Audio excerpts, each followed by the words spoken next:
You're not looking for somebody to fill your cup. Yeah. And I feel like if the only thing is like I'm on Zoloft. So like it does like getting married. Is a Zoloft ad? Yeah, I'm trying to get a Zoloft commercial. So like, yeah, I'm on Zoloft. I love it. But like it's not like when I got married, everything was just of course rainbows. So like I just want women to just take the pressure off a little bit. You have to take the pressure off yourself. You know what I mean? Of course.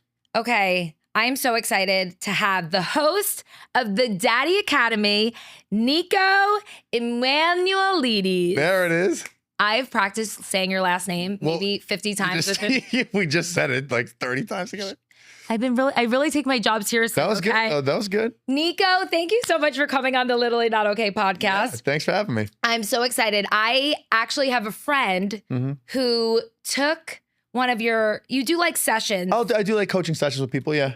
Coaching sessions for like single girls just on the hunt, or they just want to learn men better. It depends. Like some people come in more of like a blank slate, like this, things haven't been working. Like I kind of need an outside perspective. And then I'll have people that will come to me with like, I'm in the thick of it with this one guy. Yeah. Let me talk your ear off for 40 minutes, tell you the whole story, and then let me get your opinion on it. So it depends on the person. Yeah. So you're like a woman therapist. like I don't know. Do you like that? You know what? I do like it. You do like it? I love helping people. Yeah. I have a younger sister. My mom, I'm half Italian, half Greek. So my mom, be a really close relationship with women. Female, yeah. Female energy in my family. So like I got like half a girl brain. So I enjoy yapping it up, See, I think guys with sisters are like the best kind of guy. 100%. And my husband doesn't have a sister, but I'm just saying. Like, no, I think generally speaking, I think the way I describe it, if a guy has a younger sister, he grew up with a built-in girlfriend. Yeah. Like he built in with like a little girlfriend. Yeah. His whole life, where he sees, the fluctuations of the moods, and like how to kind of go about like relating to them and talking to them. And it's just, you understand them better. You understand them a little bit better. Yeah. I always think it's a green flag if a guy has specifically a younger sister, but an older sister probably similar too. I think too, I thought about this the other night. Like I'm the younger sibling and my husband is the older sibling. They say that's a good match. So it's a good match because I'm the annoying one and he's just like has dealt with an annoying little brother his whole life. So it's kind of like it works. Yeah, they say that's a good match. Yeah, and I clocked that the other night and I was like, sorry, I keep fucking saying clock it. I don't know why, but it's just a thing that's happening. We could bring the phrase back. Yeah, I kind of like it. Is that like a... No, Justin Bieber said it and then everybody started saying it and I literally... It's not clocking to you. It's not clocking to you that I'm standing on business. No, but I think that dynamic works. It does. Like, I don't know.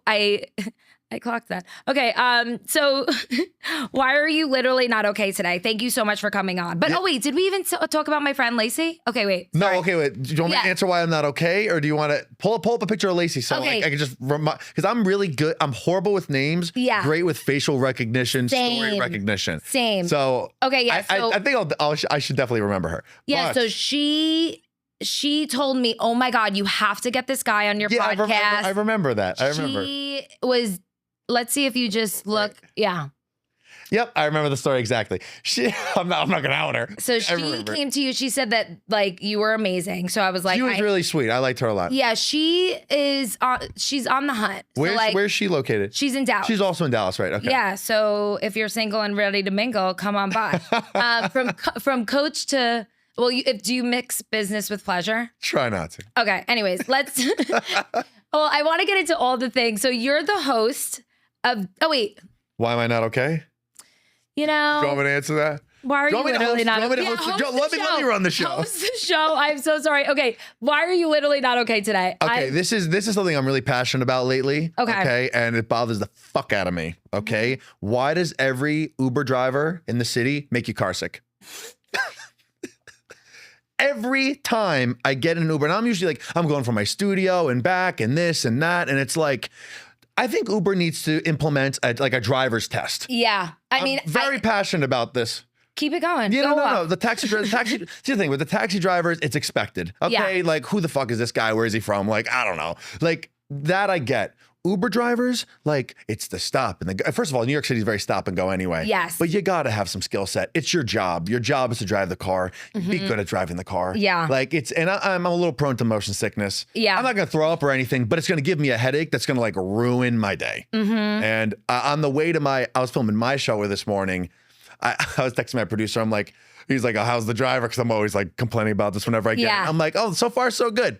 Immediately right after that, started with the I'm like, I'm gonna kill myself. No, it's either like I'm telling the Uber driver my entire life story and trauma dumping, and then I'm invited to like his son's birthday after. I like kicking it up with the Uber drivers. I like that. Or it's like one of those where like they can't drive and they like don't. God. And I had a ride from Secaucus to New York last night, and they didn't play any music. And I don't know. Silence. I don't know if I like the silence. Well, you have to just tell them, hey, you go put on some music. No, I did. And he didn't. Oh, he didn't want it. So it was just like very awkward. You have headphones? No, I didn't have well, they were probably in my suitcase, but I was just like, I like how you have solutions for every my problem. The solution. I know. I just wanted to be dramatic for a second. You sound like my husband. But no, I don't like when there's silence, or I don't like the stop and go. I get it. Yeah. But also I'm literally not okay because I was so excited to work out this morning. Maybe meditate. Okay. Hit a workout. Didn't do any of it. Like one of those. And why? Why? What happened? Long night? No, it wasn't even a long night. I need to. I am chronically on my phone this week, especially. It's bad. So bad. So fucking bad. And like, I'll find myself being like, okay, Alexis, like, put your phone down, and then I'll go in the shower and like I'll miss my phone. Yeah, I totally. Well, like I miss it. I mean, my job's on my phone, so there's times where I literally have to be like, put the fucking phone across the room. I know. Like, leave it there. I know. Like, and bad. I remember, really I think it was Samuel Jackson. You're going to drop a Samuel Jackson I don't quote? know. I don't know where I'm going with this, but I think it was Samuel Jackson that said, like, if you can't leave the phone in the room, like, and go somewhere, like, you're addicted. And like, I can't even leave it upstairs. Like, it's like this. And I always need a charger. It's not good. It's also I do content creation for a living, so it's good. But like, I need to just create the content and not consume it. That's what I'll do. Like, I'll post and then like put the phone down. Yeah, I love Post post and and ghost. That's my favorite. But recently, I've been just in these weird TikTok holes of like, well, what's your For You page looking like these days? That's not even. Actually, let me check because I just want to know what I'm creepily into right now. Let's see. A lot of twerking and butts. Okay, you trying to like learn? I love a twerk. I mean, that's one of my goals in life, to twerk like Megan Thee Stallion, but it'll never happen. She's impressive. And then a lot of engagement rings, even though I'm married. I don't know. And a lot of fucking Taylor Swift. But like, it's not. Yeah, that's finds its way in there. It just finds its way in there somehow. Yeah. Okay, but I don't talk about Taylor. So like, why is she? But it's all because for me, it's kind of like relationship stuff. So the Travis Kelce thing, it kind of works its way in, and I'll make videos about it every once in a while. I want to hear your thoughts on that. Okay. But okay, so so I got my first question down. I'm really doing an amazing episode so far. So you're the host of the Daddy Academy podcast, where you give dating advice, and girls are obsessed with you. Like, girls are obsessed with you. I posted you on my Instagram yesterday, and I had so many DMs. Like, they love your advice. Oh, sweet. But how did you like start pursuing this as a career? And like, how do you know what the fuck you're talking about? Yeah, no, it's a good question. So it all started, I mean, kind of my own journey as a man. You know, as I always say, that's my claim to fame, was class clown 2011, high school. Yearbook class clown. 1993, baby. You 2011 also? 2011. Okay. So I was always like really social. I played sports. I was in music. So I was like friends with everybody. Yeah. But, like, I wasn't good with women at all. Oh, really? I was always asking my friends, like, what do I say? What do I do? Like, I had no clue. And I got my first girlfriend the end of my senior year of high school. So I was like big virgin up until I graduated, basically. Same. And we had a great relationship, like 2.5 years. Nice, whatever. But then coming out of that, like, I still didn't really know how to get women, how to talk to women, like what to do. And I started getting into fitness because I was like a skinnier kid and like wanted to be more confident. And so I started hitting the gym. And then basically from that point on, it was like, okay, I want to better myself. I want to be more confident. I want to learn how to get women. So I was just like watching content at that time. So we're talking like when we graduated. Yeah. Watching the sort of dating content at the time, sort of learning about it. My parents are amazing relationship. They're still together 30 something years. My dad's the best man I know, like just an amazing role model. So I grew up with a very, good example. Yeah. And like a lot of emotional, like my family's the type of family, like we'll sit down at a dinner table and if like one of me and my sister's going through a breakup, we will sit and talk about it for 3 hours. Like I have such an open relationship with my family in a healthy way, not like in a scary way. Creepy, yeah. You so go scary, I go creepy. Not like not in like a scary way where it's like he's got mommy issues, but like I've always had a really emotionally intelligent family dynamic. So I think I just naturally kind of picked up on that. Like I said, I have a younger sister, so I've always kind of good with women in that sense as far as like understanding them. And, years went by doing my thing. Like I said, I was a musician, so I was pursuing music a lot, me and my band, and basically got to a time where, let's just say this was like 2021 or so. I'm like, okay, the band thing, you need like 4 guys who are like 1,000% all in for music to kick off, right? And I always had a vision for my life where from like 5 years old, I'm like, I'm going to be famous. Like, I'm going to be on TV. I'm going to be on a stage. I'm going to be having a show. Like I always knew that I was going to be in front of a camera doing something or other. And it got to that point where I'm like, okay, I got to like start something for myself because this probably isn't going to be the thing. Yeah. And basically at this point now, everyone goes to me for dating advice. My sister, her friends, my friend, everybody. And I'm like, okay, I'm naturally like really good at this now, just from like my own journey and just feeling it out, going through my own experiences. And I'm like, all right, I want to make a page. And I was like, should I name it Niko? And basically around that same sort of time, I was single at the time and I was like going on dates. And I was like, I'd be going to the gym, going on dates. And I would just send Snapchats to my friends being like, it was like 2020 or, oh no, it was more like maybe 2019 where I made up the name. I'm like, this is the Daddy Academy. Like we're hitting chess today. Or let me tell you about Jessica last night. Like something like that. Yeah. And it was just like a joke between my friends. And everyone's like, it just became an inside joke with all my friends. I'm like, I'm Daddy. It's the Daddy Academy. But it was a thing that like men called me. It was funny, like men referred to me as Daddy. It was never like a creepy woman thing. Right. So I'm like, oh, I'm going to make the page, call it the Daddy Academy because I love branding. I'm like, need a good, strong brand. And like my whole goal was to help young men like myself, learn how to be a man, get good at dating, hit the gym and all that kind of stuff. So I was posting for like 6-7 months and maybe got like 3,000 followers, like nothing like crazy. Yeah. And then my sister was like one day, like, why don't you like post a video for women? Like if women need dating advice. I'm like, all right, I'll give it a shot. I posted one video and got like 30,000 followers overnight. And then I just kept answering women's questions. And I'm like, all right, I guess I'm like a woman's dating advice guy now. And then it just kind of turned into now what it's obviously turned into. But it's funny because I didn't go into this being like, okay, I'm Daddy and all these girls are going to call me Daddy. Yeah, that's what I thought it was going to be. No, but that's what's so fucking funny about it is like, no, I wanted both men to call me Daddy. Yeah. But it's funny. But like, I think ultimately, like when I look at sort of like the trajectory of like where my business and all this is going to go, it's like, I think men gravitate towards 2 different types of things online. It's either more of like a toxic kind of messaging, like super alpha messaging, or they see a guy who has all the women and they go, why is that? And I think I'm sort of hitting the space now where it's like, I have all these women that follow me as I grow and in my journey of life and eventually become a dad and have a family. I think I'll be more of like an OG where the guys will start to come in and hear what I'm saying. And I do have men followers, but just not nearly as many as my followers. Yeah. What's your percentage? But that is so it's probably like 80-20. Oh, 80-20. Like okay. Women. Okay. I have like 11% men and it's like pissing me off. Like, why aren't you guys following me? I thought I was hot. See? Anyways, no, but that's so cute. Like I don't know what that's like to have an emotionally mature family, but it makes a lot of sense. Like, and why you have like, and communication is such a big thing. Totally. And I think it's making sense. Yeah. And it's also like, even like what I do and how I communicate it online, I think the dating space is really, it's kind of fucked up because a lot of people are, and like when someone's watching dating content, right, or any sort of like life advice help content, it's like, what energy am I getting from the screen when I consume this person's content? And a lot of people, generally speaking, in the world, are vibrating at a very like low energy frequency where it's like coping, anger, like jealousy. And a lot of these people are triggering those emotions rather than like providing an optimistic, positive energy solution. And even though like I'm like, I'll shit on guys, like I'll get on women, but like overall my demeanor is optimistic and things are going to work out for you, positivity, and we're just going to laugh and have a good time and joke about it. No, I love it. And does anybody actually call you daddy, like girls that you like?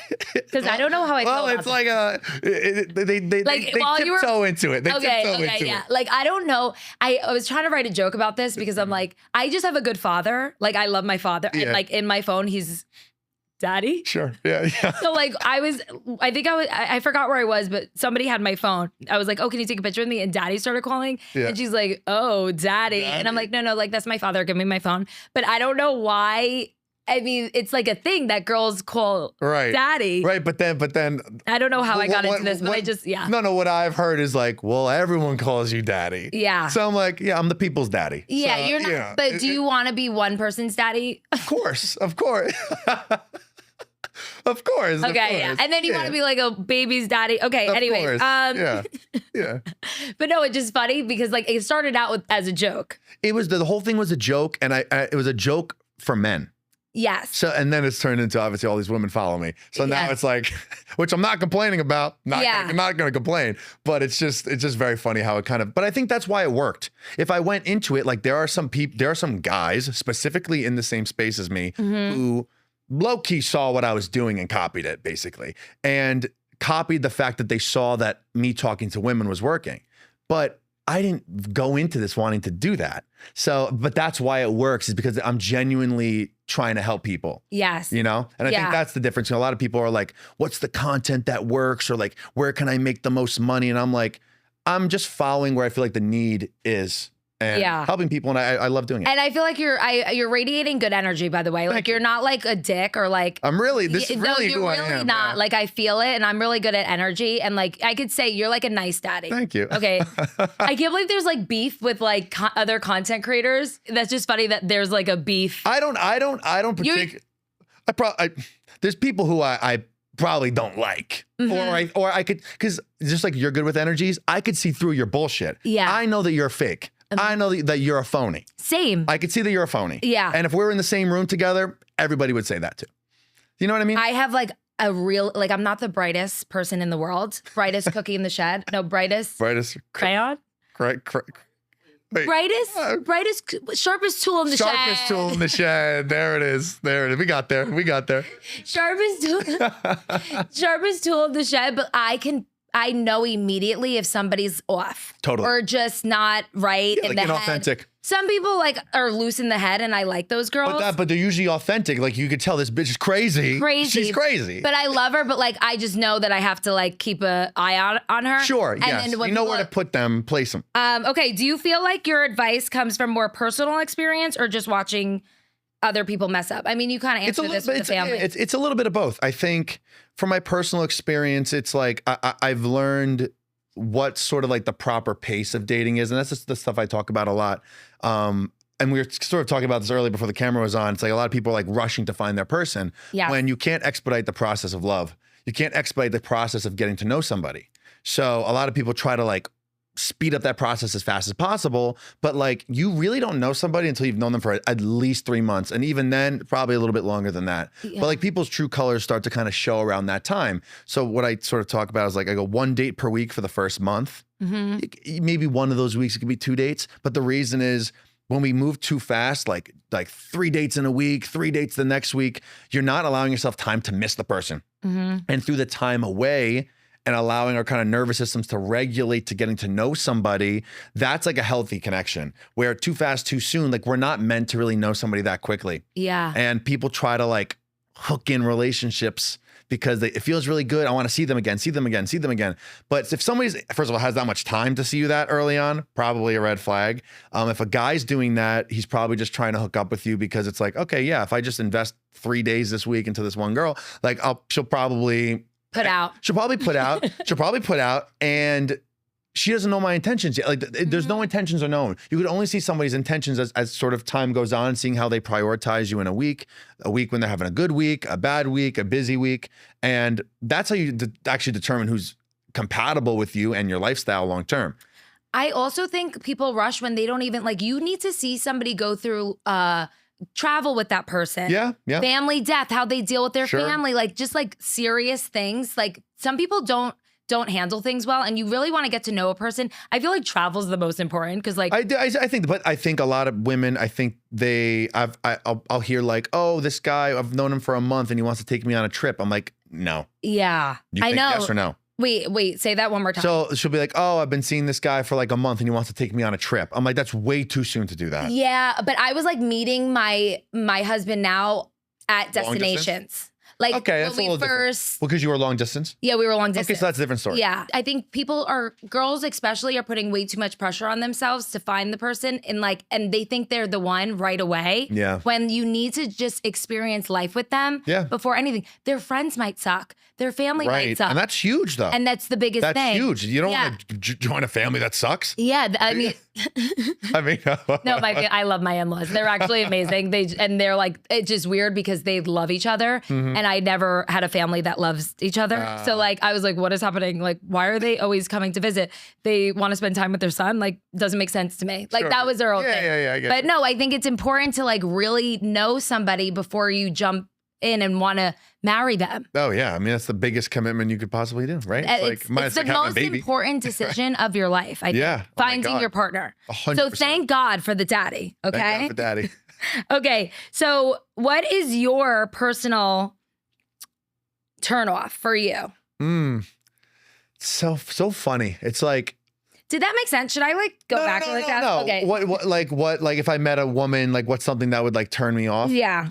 It's kind of interesting. What I would say, someone who tells me like they don't want to have kids. Yeah. Like that's big for me. Like I don't want to be some like 40-year-old single guy fucking around. Like I don't want to be that. Like I want a family. I want my parents to experience being grandparents.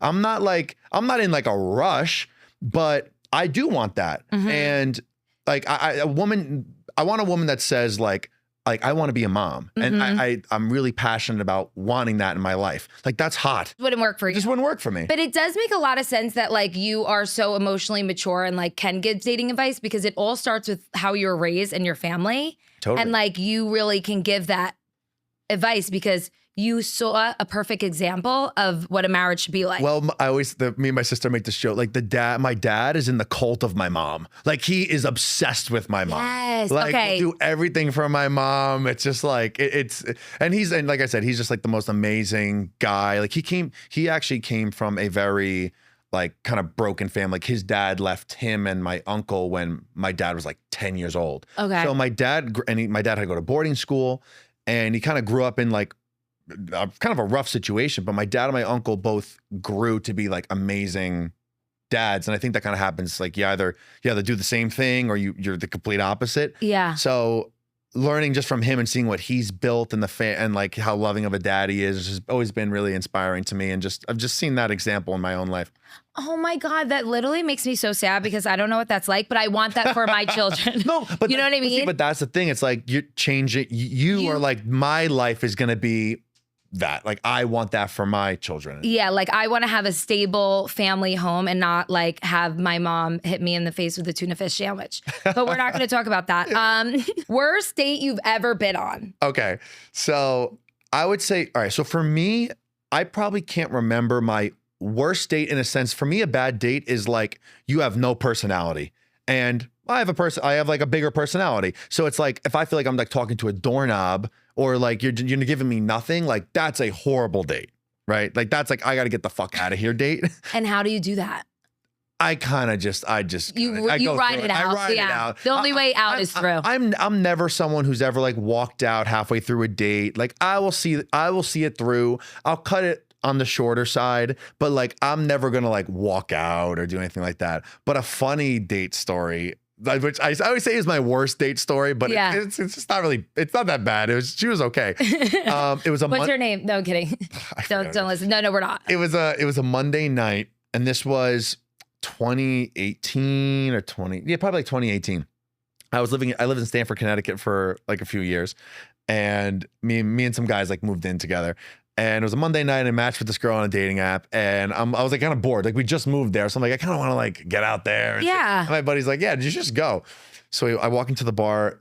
She's the only one sitting there. Like she's the only one there. And usually I'm first, but she was there before me. And it was like you walk in, it was like one of those like immediate kind of like, oh, no. Yeah, you know that we've all experienced it. It's just like, nah. But like I said, I'm a trooper. I'm like, we're gonna get through it. This is good. This is good. Was it the energy or was it the looks? Or was it both? The energy wasn't bad. It was more of just like the initial look. Like I just was like, this is not really my type. Not your type. And it is what it is. Like, we've all experienced it. And so I go up to her, we're talking, and at this point, like, I'm just having some drinks. I'm like, okay, we're gonna have fun. I'm gonna have fun. We're gonna have fun with this. And I guess a little bit through the date, she starts telling me, she's like, oh, by the way, like I'm psychic. I'm like, oh, are you? I'm like, and I like some hippy dippy ghosty shit. Like witchy, I like it. I love witchy girls. I love some witchy girls. You hear that, girls? I love gypsy girls. Like I like dirty feet. Like I like that's my shit. At least it has been in the past. I'm changing. I'm changing my pattern. I'm dead. And she was like, yeah, I talk to dead people. I see dead people. I'm like, oh, all right. So she starts like, this was a while ago, but she was like looking around the room and like trying to like seance things. I'm like, what's going on? What's going on? And she like, don't look now. Somebody's behind you. Yeah, like she was like shit like that. At this point, I'm like, all right, whatever. We stay for a few hours. I'm like, time to get out of here. We walk out and this has never happened to me before. Very funny. She literally like pins me against the wall. Like I wasn't as big as I am now, but I was still a pretty big dude. Pins me against the wall and just like violently tongues down my throat. And I'm like, all right, like first day, I'm like, all right, I'm gonna you just do the tango. So you gotta just kind of like be in the moment and just like have a good time with it. But like it was like an aggressive tonguing. It was you were just like exploring Connecticut. I'm gonna explore it. Aggressive tonguing. I had it, it was fine. And then I just basically left and just never saw her again. It was one of those. But like the kiss is so important. It was I said this on a show, one of my episodes. The kiss is the most important. It's like one of the most important things. So important. I was on The Bachelor and I remember what season? Nick Viall. And our first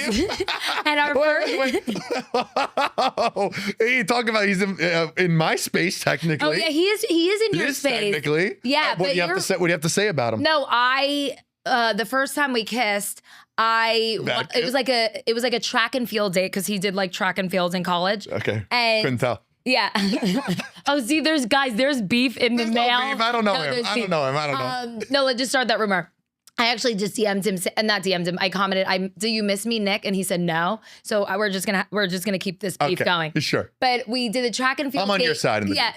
For what it's worth. It's all shits and giggles. I know. But I won a shot put challenge because like I'm an athlete. So you could throw some shit. But the winner had to kiss him, and I was so nervous. Okay. Because when I was sober, and like they really intoxicate you on that show.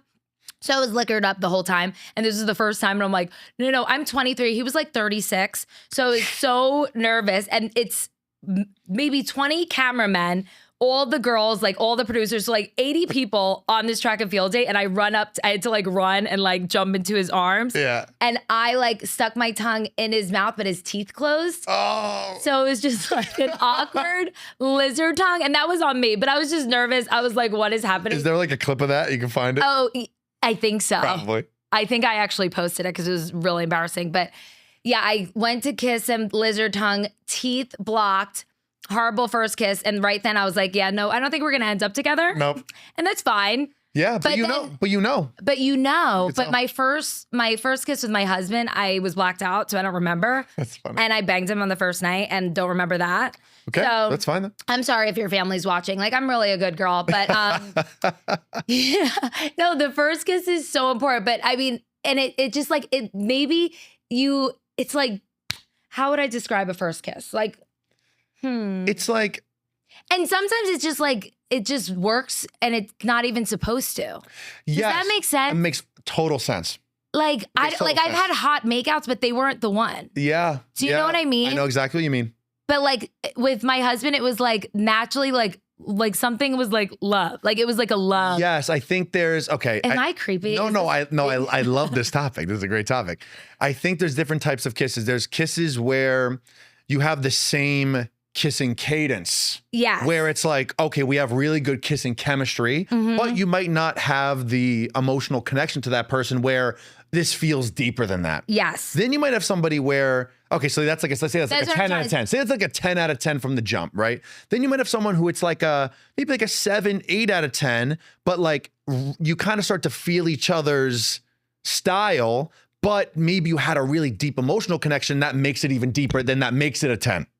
Amen. So it's like, but it can never be below a 7. Yeah, like it can't be lizard tongue blocking. Can't be lizard tongue. Yeah, no, shout out to Nick Viall. We love him. Yeah, we love you, Nick. I think I made out with him like 10 times. Well, How far did you get on the season? Probably like top 10. Okay. So not bad. But when I was kind of How did it feel to get Oh, I cried. But it was because I was leaving the girls, like not him. But I didn't mind him. Like he really wasn't, like he was kind of hot. And like I was so young, and I remember I showed up in a shark costume like night 1. Oh, the shark? That was your entrance? Okay, listen, buddy. Was it like baby shark? Like no, it was like it was like a 7-foot shark costume. But what was for my job process? title?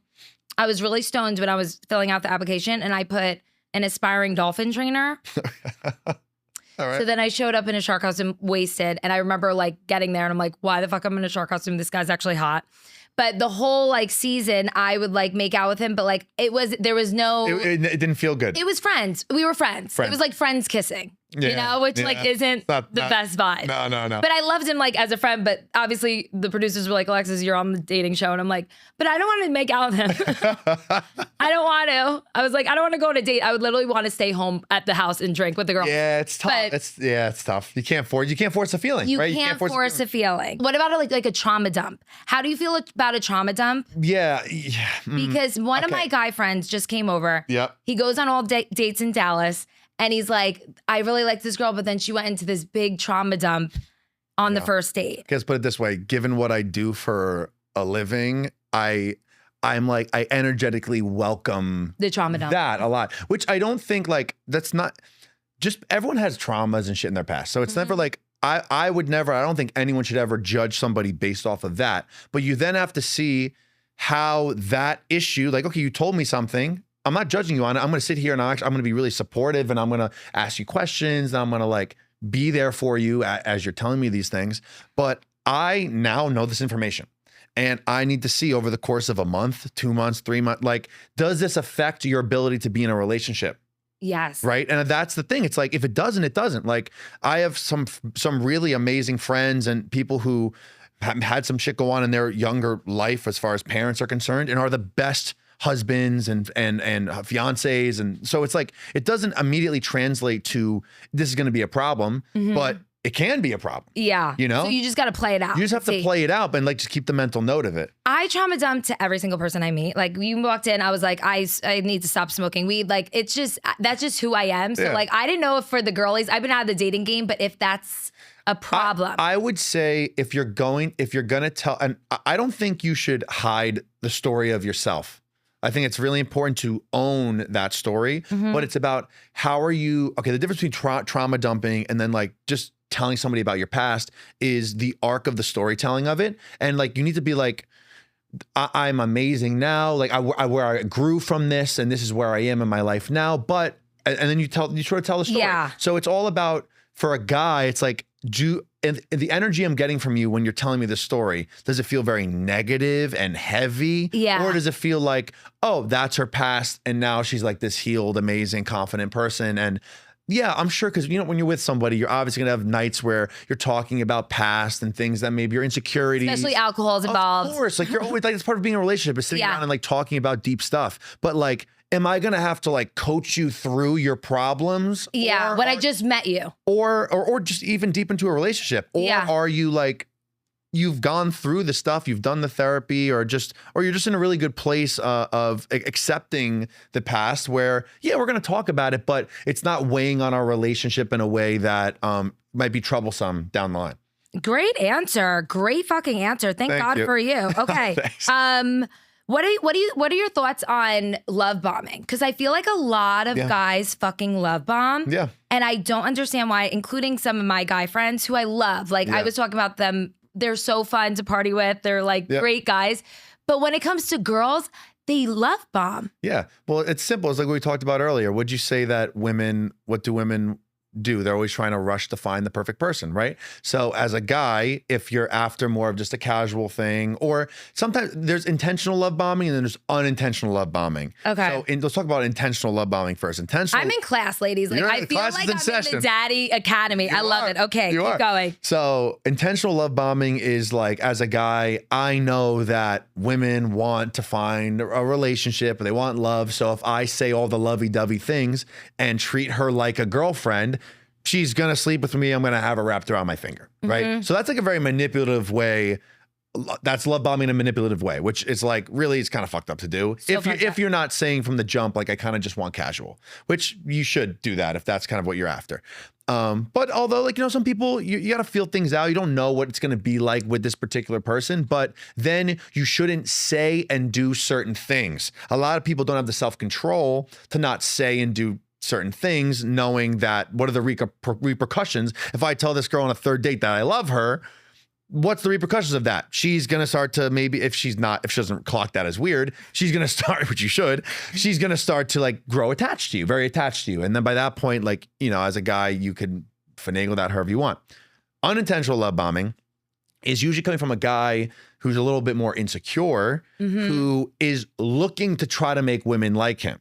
So he's saying and doing these big grandiose things because he's afraid that him just being himself isn't enough. So he has to give all of this like positive affirmation and seeing you a lot and doing this and that to get you to like him, which is a red flag, because then those insecurity problems are going to come on down the line. What you want is like the Goldilocks, which is just in the middle, which is a guy who's giving you positive affirmations as far like telling you you're beautiful, like he likes the way things are going. He's consistent in how he's seeing you, like the 1 date per week thing, and then it ramps up over time. Yeah. It's a positive upward trajectory where you don't see and talk to him all day at first, but after a month or two, then it starts to kind of get to that place. And like, that's the healthy pace of getting to know somebody. Like I said, you can't expedite the process of love. So you can't fall in love. Like, yeah, you might have the feelings of love within the first few weeks of knowing somebody. Of course you could feel that, but that doesn't mean you should say it. That doesn't mean that you should like act so accordingly.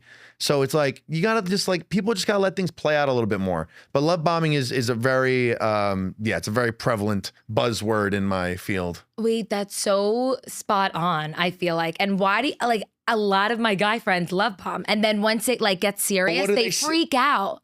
Okay, they'll say all this shit to them. So that's more of like that's more of an unintentional. I'm not saying that means that they're insecure. Yeah. Also, no, I think that is. Okay, it could be a little bit of that. It could also be a little bit of not having emotional discipline, right? Obviously, if you go on a first date with somebody and it's electric, the kiss is amazing, like you have this chemistry, you're going to be very excited. Right. So naturally, you're going to want to talk to that person more. You're excited about it, but you need to have the self-control to not. So you have to space out the response times. On people are like, I don't want to play games with the texting. I'm like, I don't give a fuck. You have to kind of do it. Don't talk all day long. You need to hold it back. And like, okay, maybe a few messages in the morning, once at lunchtime, a few in the afternoon. That's it. Yeah. Right. You can't be like all day long phone call, FaceTime, hour FaceTime, 2 hour FaceTime. It's like, you got weird. That's weird. It's too much too soon. And it's emotional discipline.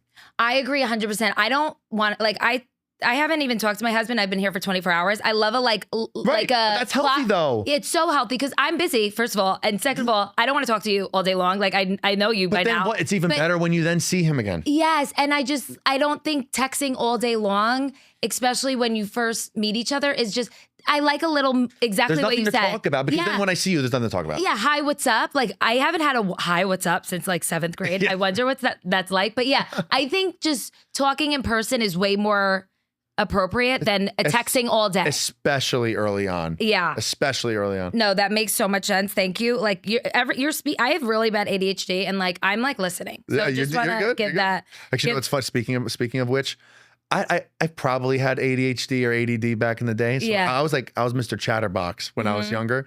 They used to put this is funny. They used to put like first grade. Actually, probably like 1st through 3rd grade, they would put a little jar on my desk, okay? And if I was good for a day, they'd put a bean in the little jar. Stop. And if I got like 5 beans at the end of the week, I would get like a toy or a prize to get me to shut up. That is so or to sit in my chair. But like, no, it's so funny. Like that was the case. But what do I do for work now? I talk. Yeah. My whole job is to talk. So it's like, what, like it's just, I don't know. I just think it's that's fucking funny. I thought you were going to say they put you on Ritalin. No. Never did. You were never hyper. You were just talking. I wasn't like hyper. I was like, maybe, a 5-year-old's going to get out of his seat. Were you excited every time you got the bean? Or you were like, no, I want to talk more. Fuck this jar. Yeah, fuck that. No, I remember they would give me like, mine was the opposite. Like when I was bad, they would give me like paperclip, like the clothing pins. Okay.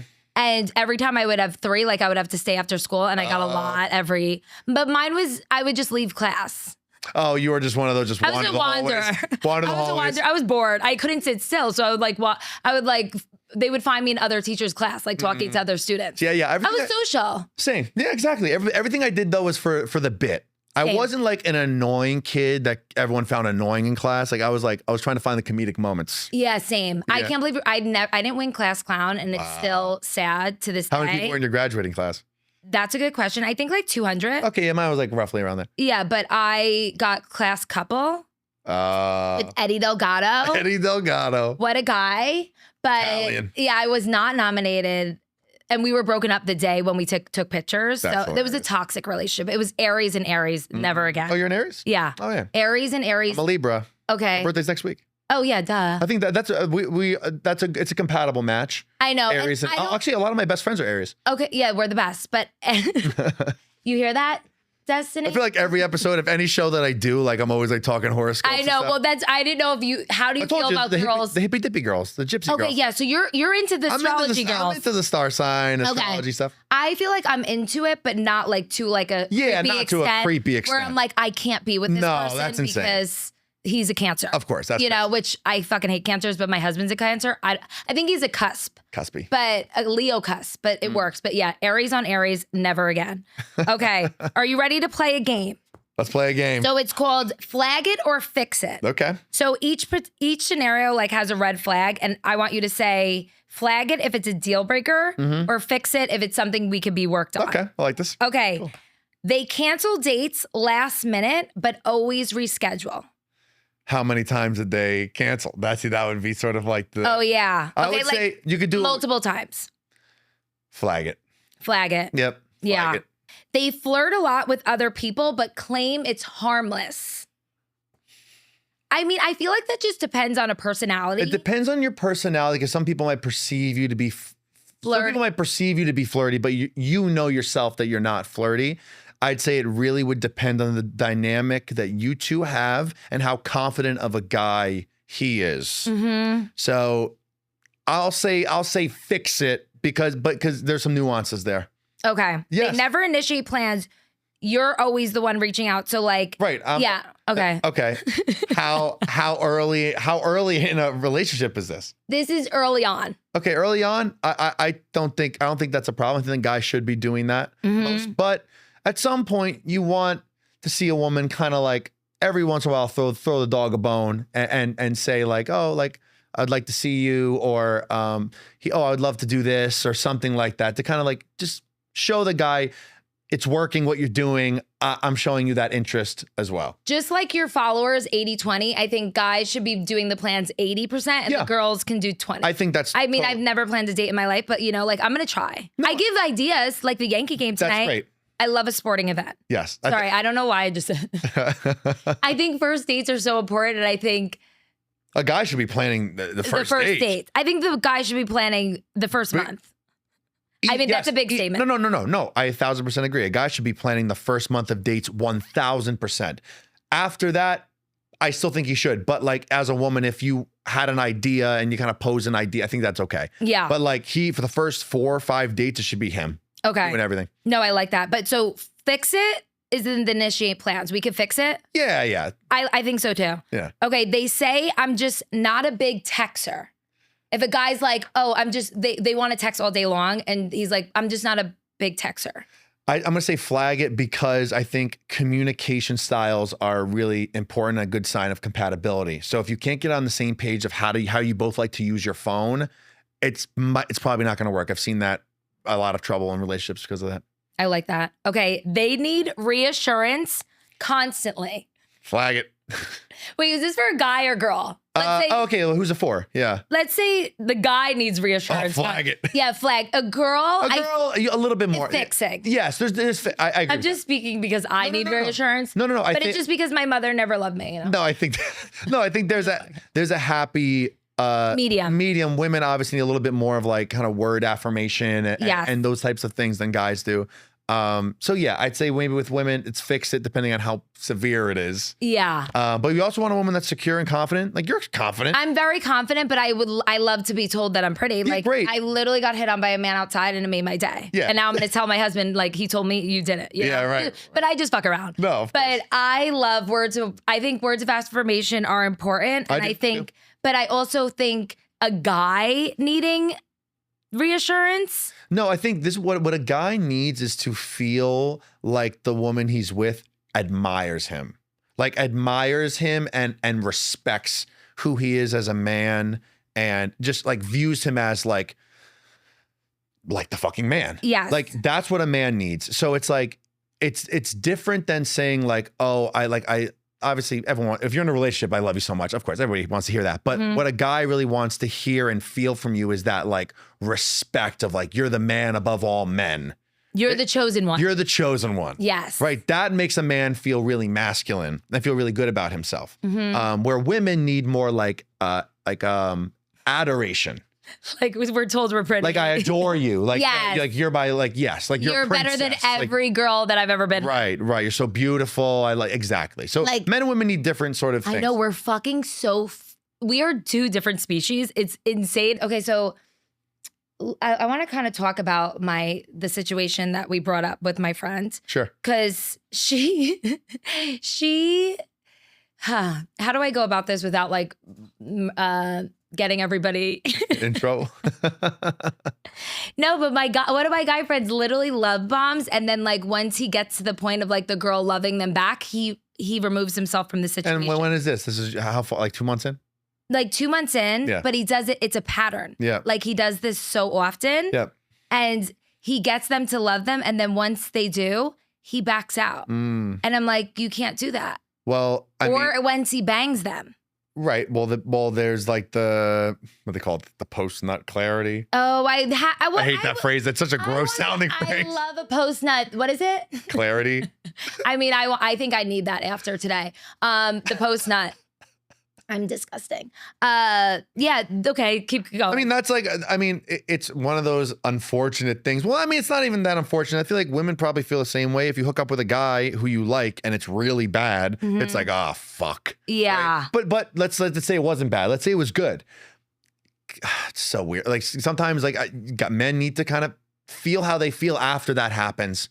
And it's not right. But a lot of guys, you guys are animals. A lot of guys, we're animals. A lot of guys don't know how they feel about somebody until they do that. And I think more men should have a little bit more control of like maybe pushing it off like a little bit and trying to like really think what am I actually looking for, rather than viewing what I'm looking for through a sexual lens or a lustful lens. But it's obviously an important part of a relationship. I don't want to like discredit that. It's extremely important. But trying to like be a little bit more, okay, am I actually looking for a relationship? Or if I'm trying to find a person, like what does that person actually look like? How do they make me feel? What are their qualities? What are the compatibility things? Like, so are you dating intentionally, or are you dating through lust? Your dick wick. Right. But if that's the case, then you should be more honest about that. Communication as is everything. As possible. Yes. Right. Okay, what are your thoughts on dating apps? And then I'm going to let you go. No, I think you're very insightful, and I'm telling you, I hope a lot of girls take a lot from this. Like, are we learning? I feel like I'm learning. Okay, good. It was fun. Thank you.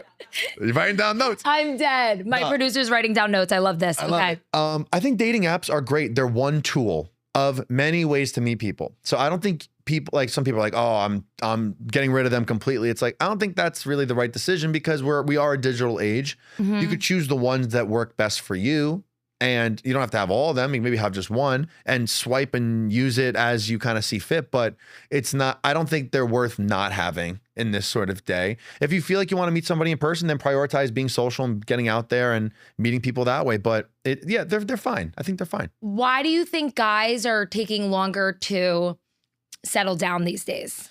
Do you think social media has something to do with it? I think, yeah. I think people just seeing their options, having so many people at your fingertips, the dopamine of wanting something new, better, like we're talking about scrolling on TikTok endlessly, something new, make me happy.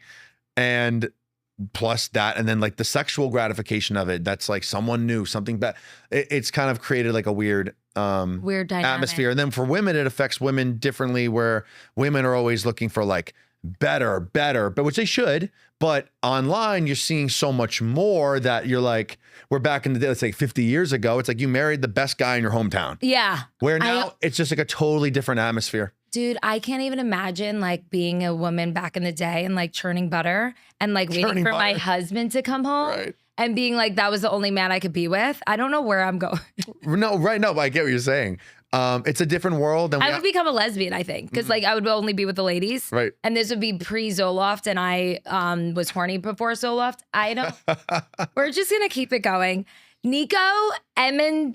Oh, let's try to get it again. Here we go. It's on the ground. It's on the ground. Emanuilidis. No, keep that one.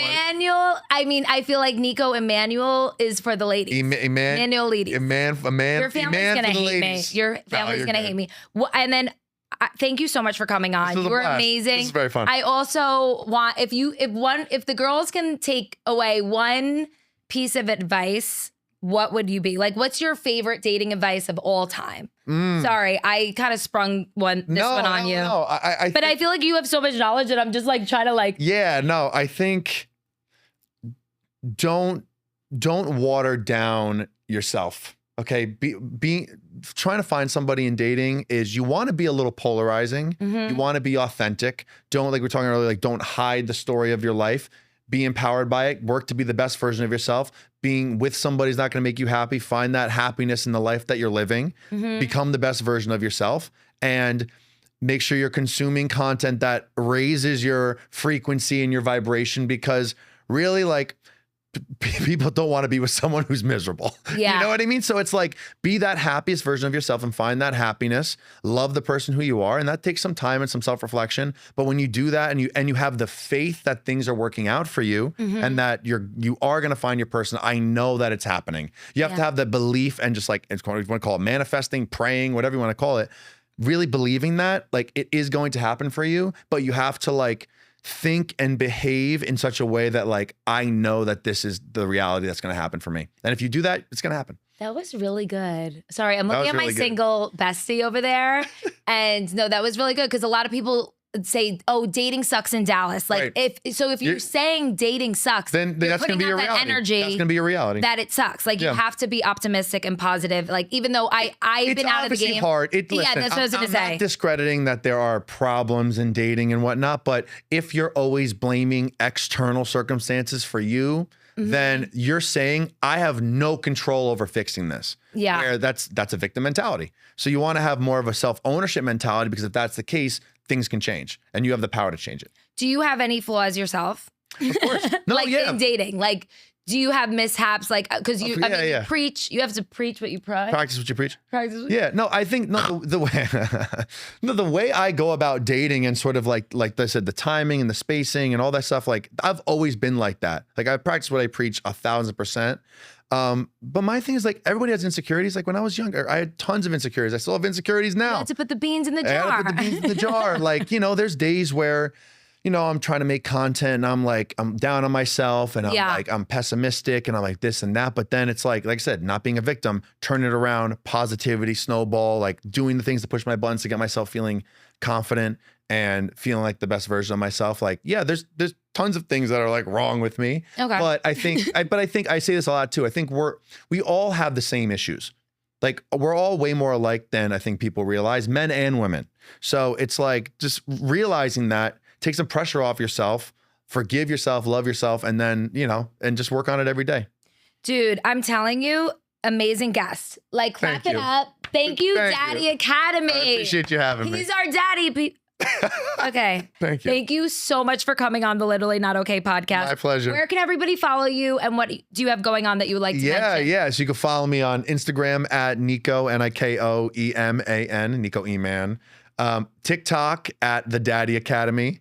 My Instagram show page is at Hey Daddy Academy. You can find me on YouTube, The Daddy Academy. That's where my podcast is right now. We'll be on Spotify soon. And if you're in the New York tri-state area, I'm doing a live show Friday, November 7th at City Winery. You can get the tickets on my Instagram or City Winery, New York City, and you can buy the tickets there. It's going to be fun. It's going to be like a late night talk show type vibe. No, I want to come. Like, I'm telling you, that was such a good episode. Like, I feel like a lot of girls are going to learn from this. I love it. One last question. Sorry, I forgot. Sure. Why don't you think men do therapy?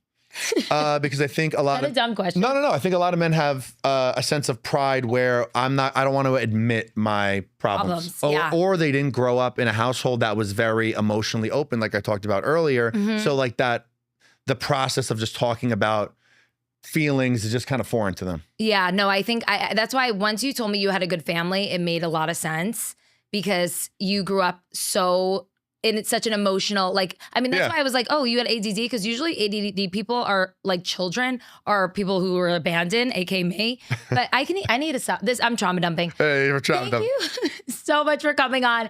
Make sure to follow Niko. One more time. Come on. Make sure to follow Niko Emanuilidis. There it is. And make sure you tell me why you're literally not okay in the comments. Thank you so much. Of course. That was so much fun.